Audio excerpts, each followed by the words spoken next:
Hello students, welcome back to MT study. आज हम लोग कंप्लीट मैथ पेपर सॉल्व करने वाले हैं। ये वीडियो आप लोगों के लिए बहुत ही इंपॉर्टेंट है, तो वीडियो आप अपने दोस्तों के साथ शेयर कर दीजिए। चैनल पर फर्स्ट टाइम विजिट कर रहे हैं तो चैनल को सब्सक्राइब कर लीजिए। यही पेपर बोर्ड एग्जाम में आने वाला है, तो आप इस पेपर को कंप्लीट देखिए। ये 822 AE सीरीज है, सेम यही पेपर आने वाला है। ये गणित का पेपर है, बहुत ही इंपॉर्टेंट पेपर है ये। अगर ये पेपर कंप्लीट आप सॉल्यूशन करते हैं तो 70 आउट ऑफ 70 यहाँ से कंप्लीट मार्क्स आप ऑब्टेन कर पाएंगे। तो आइए क्वेश्चन पेपर को हम लोग स्टार्ट करते हैं। यहाँ पर सर्वप्रथम आपको अनुक्रमांक डालना होगा, तो यहाँ अपना अनुक्रमांक डाल दीजिएगा और यहाँ अपना नाम डाल दीजिएगा। जैसे किसी का नाम कुछ भी MTA स्टडी या जो भी कुछ नाम है उसका अपना नाम डाल दीजिएगा। ओके, तो आइए हम लोग क्वेश्चंस को स्टार्ट करते हैं। पहले MCQ क्वेश्चन करते हैं। फर्स्ट क्वेश्चन है आपका 731 625 के दशमलव प्रसार में अंकों की संख्या होगी। कितने अंक का दशमलव प्रसार होगा? तो 731/625 जो है आपका जो डिनोमिनेटर होता है, इसको a के पावर m इंटू b के पावर n के रूप में रिप्रेजेंट करते हैं। अगर रिप्रेजेंट हो जाता है तो हम कह सकते हैं कि कितने डेसिमल के बाद प्रसार संभव है, अब यहाँ से पता चल जाएगा। तो आइए हम लोग कर लेते हैं। तो इस क्वेश्चन में अगर हम लोग 625 को 16 से गुणा करा दें और 731 को 16 से गुणा करा दें तो ये आपका कंप्लीट हो जाएगा। इसको गुणा कराने पर आ जाएगा आपका 100 1000 और 1 0 नीचे ऊपर आ जाएगा 731 गुणे 16। अब इसको मल्टीप्लाई करा दीजिए, देखिए कितना आ रहा है। सिंपल सा इसमें 2 4 जीरो है तो 4 डिजिट के बाद डेसिमल ऊपर लग जाएगा, यानी 4 डिजिट परफेक्ट आंसर। इसको आप लोग सिंपली डिवाइड करके भी आप कर सकते हैं। इस तरह से 625 से डिवाइड करेंगे आपको 731 को, अगर ये 4 स्टेप डिवाइड करते हैं तो कंप्लीट इसका आंसर आ जाएगा। तो आइए हम लोग नेक्स्ट क्वेश्चन करते हैं। सेकंड क्वेश्चन है आपका बिंदु x, y minus x, minus y के बीच की दूरी ज्ञात करिए। तो यहाँ पर हम फार्मूला यूज कर लेते हैं, ओवररूट distance formula x2 minus x1 का whole square, x2 minus x1 का whole square plus y2 minus y1 का whole square, y2 minus y1 का होल स्क्वायर। यहाँ फार्मूला यूज कर लेते हैं। दिस इम्प्लाई दैट जो हमारा पहला वाला टर्म है ये हमारा हो जाएगा x1 y1 और दूसरा वाला x2 y2 बन जाएगा। तो आइए हम लोग वैल्यू पुटअप कर देते हैं। x2 की वैल्यू हमारी है -x और x1 की वैल्यू है आपकी -x का होल स्क्वायर प्लस y2 की वैल्यू आपकी -y और y1 की वैल्यू यहाँ पर y है is equal to whole square. Then यहाँ पर हो जाएगा x square plus y square, चूँकि -x स्क्वायर मिला करके 2x स्क्वायर हो जाएगा। 2x square -x minus 2x square plus -y तो माइनस का 2y स्क्वायर। अब ब्रैकेट ओपन करेंगे तो ये माइनस कैंसिल आउट हो जाएगा, नहीं हो जाएगा 4x square plus 4y square. यहाँ से आपका यहाँ से 4 आप कॉमन ले सकते हैं, तो 4 कॉमन हो जाएगा तो बचेगा आपका x square plus y square. Then यहाँ पर हम 4 को रूट से बाहर निकालेंगे तो बन जाएगा 2x square plus y square. Because 2 जो हमारा है वो ओवर रूट से बाहर 2 फैक्टर बन रहा है, इसका एक पेयर बन रहा है, 2 बाहर कर लेंगे। तो इस तरह से हमारा इसका परफेक्ट आंसर हो जाएगा 2x square plus y square. तो आइए हम थर्ड क्वेश्चन करते। थर्ड क्वेश्चन है आपका दी गई अभाज्य संख्या कौन सी होगी? तो 0 जो है वो ना भाज्य है ना अभाज्य, तो ये नहीं होगा आपका। एक भाज्य भाज्य कुछ भी नहीं है, चूंकि अभाज्य के कम से कम 2 फैक्टर होने चाहिए। 2 आपका जो होगा वो एक अभाज्य संख्या होगी, ये सही जवाब है। 8 एक भाज्य संख्या होती, अभाज्य नहीं होती, तो ये भी नहीं होगा। आपका क्वेश्चन नंबर 4 है। यहाँ पर क्वेश्चन नंबर 4 किसी धनात्मक पूर्णांक q के लिए प्रत्येक सम धनात्मक पूर्णांक का रूप होगा। तो q-1 q की वैल्यू अगर 1 रखते हैं तो 1 - 1 0 आ जाएगा। सम है 2 से 1 माइनस करते हैं तो 1 आ जाएगा और फिर ये विषम आ जाएगा। फिर आगे 3 से 1 माइनस करते हैं तो 2 आ जाएगा। तो ये तो विषम आ रहा है, सम दोनों आ रहा है, तो ये कुछ नहीं होगा। यहाँ पर अगर 1 रखते हैं तो 1 1 2, 2 रखते हैं तो 2 1 3, यहाँ भी विषम आ रहा है, ये नहीं होगा। बट यहाँ अगर करते हैं तो 2 q की वैल्यू 1 रखते हैं तो 1 q 2 1 जा 2, 2 q की वैल्यू 2 रखते हैं तो 2 जा 4, 2 की वैल्यू q की वैल्यू 3 रखते हैं तो 2 6। तो यहाँ पर हमेशा क्या आ रहा है? सम ही आ रहा है, तो आपका 2 ये सही जवाब हो जाएगा। 2q + 1 पर भी सम विषम दोनों आ जाएगा, तो ये भी नहीं होगा। नेक्स्ट क्वेश्चन करते हैं। क्वेश्चन नंबर 5 है आपका sin a + b is equal to इतना, cos a - b is equal to √3/2। तो a + b का मान क्रमशः क्या होगा? तो आइए हम लोग इसको सीट पर सॉल्व करते हैं। इस क्वेश्चन को करने से पहले हम लोग देखते हैं sin a + b बराबर √3, तो हम इसको लिख सकते हैं sin a + b is equal to √3/2। तो यहाँ पर sin a + b देन यहाँ पर √3/2 किसकी साइन की वैल्यू होती है? साइन 60 डिग्री की वैल्यू होती है। तो साइन से साइन आपका कैंसिल आउट हो जाएगा, यानी a + b आपका आ जाएगा 60 डिग्री। देन आगे ऐसे सेकेंड इक्वेशन हमारा था cos, इसको मान लेते हैं question number first, cos a + b is equal to √3/2। तो ये होता है आपका cos a + b यहाँ पर √3/2 की वैल्यू हो जाती है cos 30 डिग्री, यानी cos 30 डिग्री का जो मान होता है वो √3/2 के बराबर होता है। देन यहाँ पर ये वैल्यू हो जाएगी आपकी cos से cos कैंसिल आउट, यानी a+b = 30 डिग्री।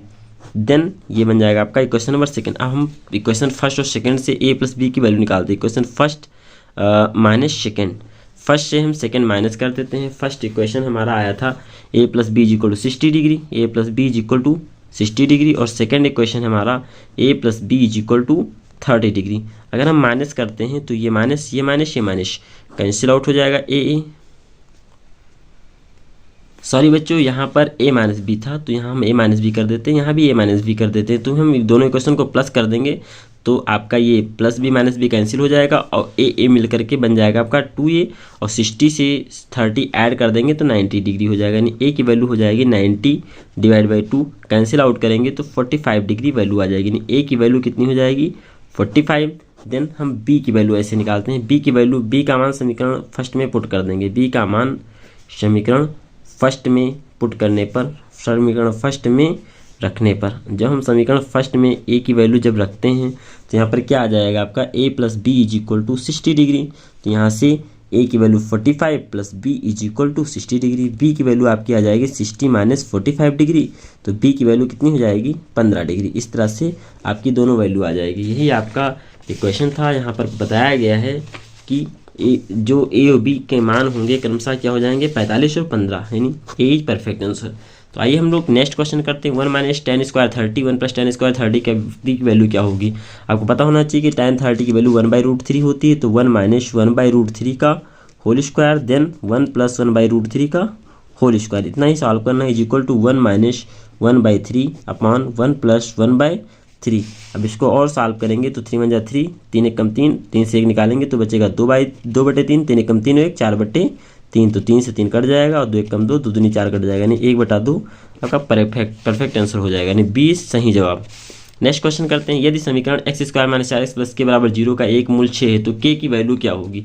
k का मान यहाँ निकालना है। तो यहाँ पर एक मूल जो पता है तो इसकी वैल्यू, एक मूल हमारा क्या है 6, तो x की वैल्यू यहाँ पर 6 पुट करने पर k की वैल्यू आ जाएगी। तो आइए हम लोग इस क्वेश्चन को शीट पर करते हैं। अगर x की वैल्यू यहाँ हम 6 पुट करते हैं तो ये हो जाएगा 6 का स्क्वायर -4 × x की वैल्यू 6 + k = 0। देन यहाँ पर 6 × 6 = 36 -6 × 4 = 24 + k = 0। इसको माइनस करेंगे, 6 से 4 माइनस करेंगे 2, 3 से 2 माइनस करेंगे 1 + k = 0। k की वैल्यू यहीं रोक लेते हैं, 12 जाएगा ट्रांसफर होकर तो -12 हो जाएगा। इस तरह से k की वैल्यू कितनी आ जाएगी आपकी -12, यानी इसमें कौन सा जवाब सही होगा, ए इज परफेक्ट आंसर। इस तरह से क्वेश्चन नंबर 8 करते हैं हम। दो संख्याओं का योगफल 24 है। दो संख्या का योगफल 24 है। मानव संख्या एक्स वाई है, एक्स बड़ी संख्या वाई छोटी है। उनमें से एक संख्या दूसरी की 2 गुना है, तो संख्याएं क्या होंगी। तो हम कर लेते हैं थोड़े से स्पेस में।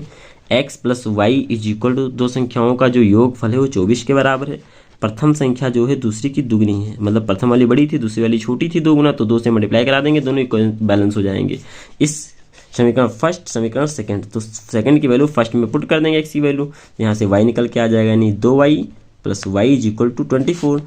2y और 1y मिल जाएगा, 3y = 24। तो y की वैल्यू क्या हो जाएगी, 3 × 3 = 3, 3 × 8 = 24, y की वैल्यू आ जाएगी आपकी 8। देन यहाँ ऐसे ही हम लोग y की वैल्यू 8, y की वैल्यू समीकरण आपका सेकंड में रख देंगे, तो y x की वैल्यू आ जाएगी, x = y था, यानी x = हो जाएगा 8 × 16। इस तरह से 8 और 16 आपका सही जवाब हो जाएगा, यानी 16 और 8, x की वैल्यू 16 और y की वैल्यू 8, ये सही आंसर 16,8। नेक्स्ट क्वेश्चन 19 है आपका। दो समरूप त्रिभुजों का क्षेत्रफल का अनुपात इतना है तो उनकी भुजाओं का अनुपात क्या होगा। तो इसके लिए एक आपका रेशियो फार्मूला है, तो उसको आप देख लीजिए।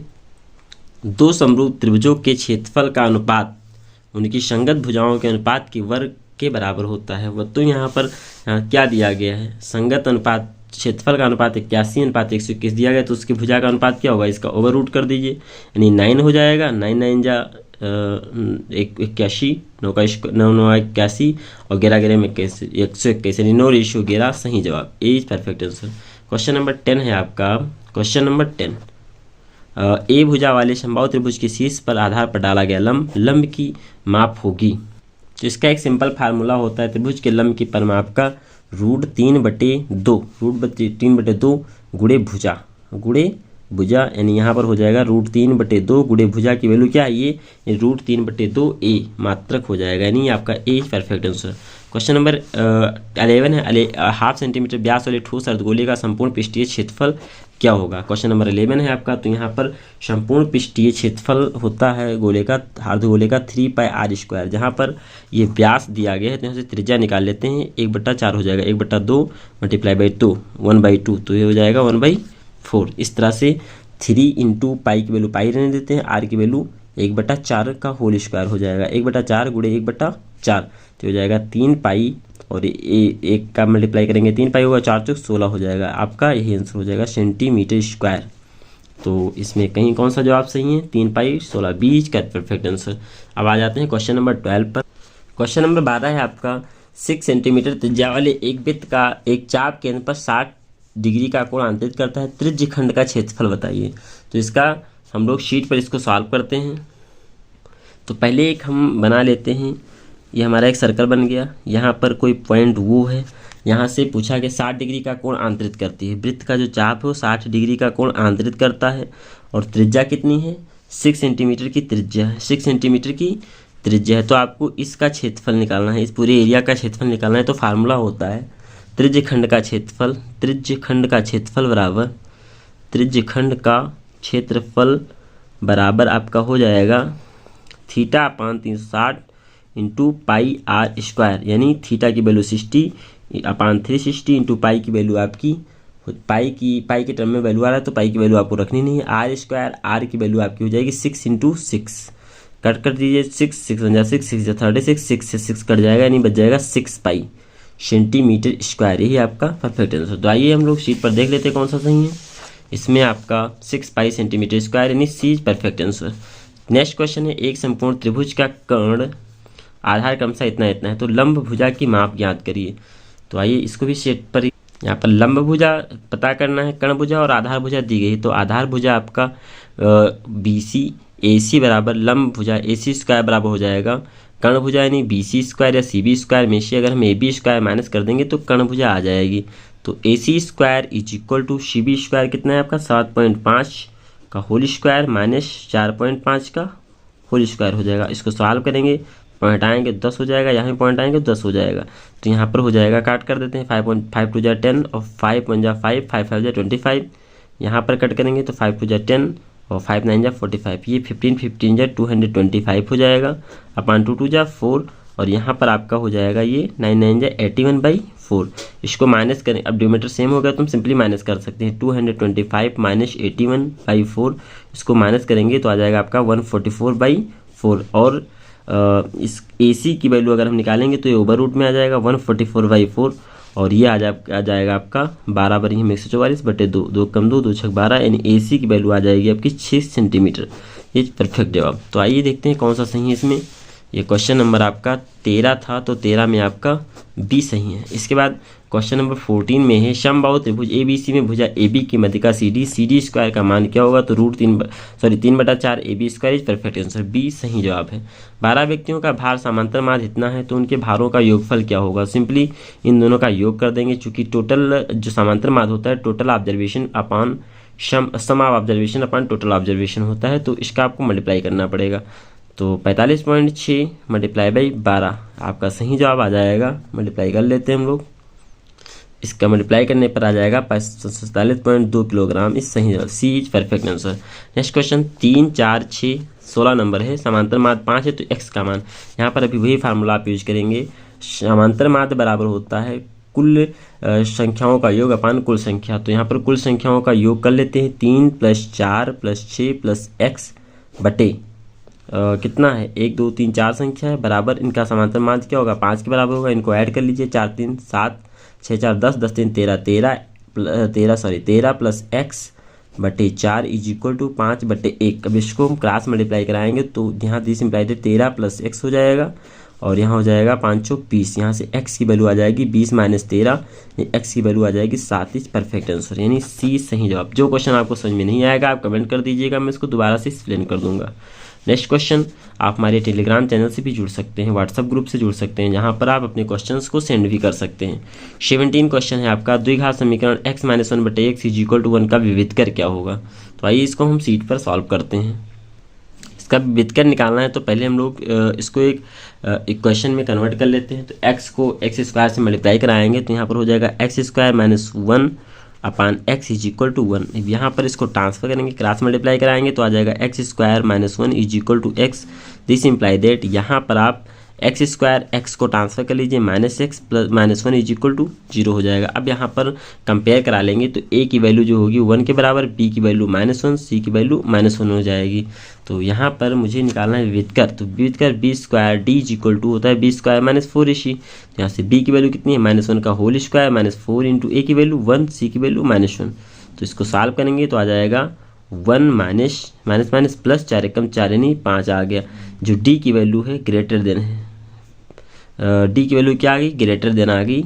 तो हम लोग क्या करेंगे, जब d की वैल्यू ग्रेटर देन हो तो मूल क्या होगा, मूल वास्तविक व भिन्न भिन्न होगा, मूल वास्तविक व भिन्न भिन्न होगा, भिन्न भिन्न होगा। ठीक है, अगर d की वैल्यू अगर माइनस में आती तो मूल जो होता वो क्या हो जाता, निगेटिव हो जाता, यानी मूल वास्तविक नहीं होता। क्वेश्चन नंबर 18 है आपका, किसी आयत का खेत का क्षेत्रफल 30 मीटर स्क्वायर है, इसकी लंबाई चौड़ाई से 1 मीटर अधिक है, तो उन्हें ज्ञात करने के लिए द्विघात समीकरण होगा। सिंपल सी बात है, यहाँ पर आप समझ लीजिए इस चित्र को, चित्र में ही इसका सॉल्यूशन है। इसका जो क्षेत्रफल है, क्षेत्रफल क्या होता है, आयताकार, length into breadth 30 metre square यहाँ पर दिया गया है।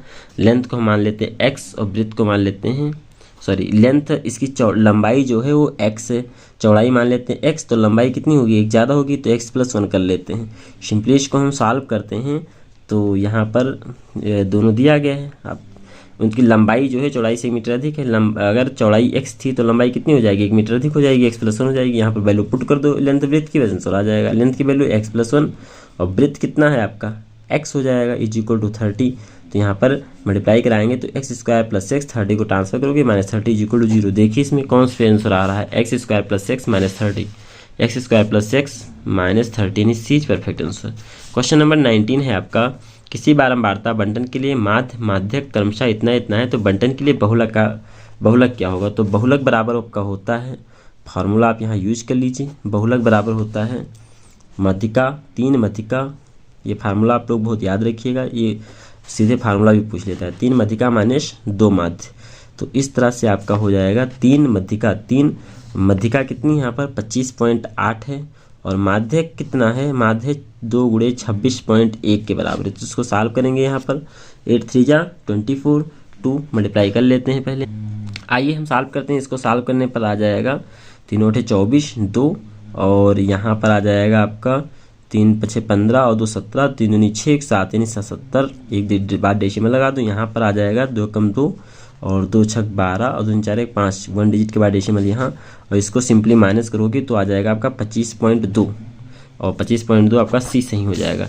नेक्स्ट 20 क्वेश्चन है, लास्ट क्वेश्चन है MCQ का, केंद्रीय प्रवृत्ति की माप क्या होगी। तो केंद्रीय प्रवृत्ति की माप बहुलक हो जाएगी। संचयी बारंबारता, सॉरी ये संचयी बारंबारता वर्ग अंतराल केंद्रीय प्रवृत्ति का माप नहीं होता है, जबकि बहुलक, माध्यिका, समांतर माध्य ये सभी प्रवृत्ति माप होते हैं। तो इस तरह से आपके 20 मार्क्स खत्म हुए।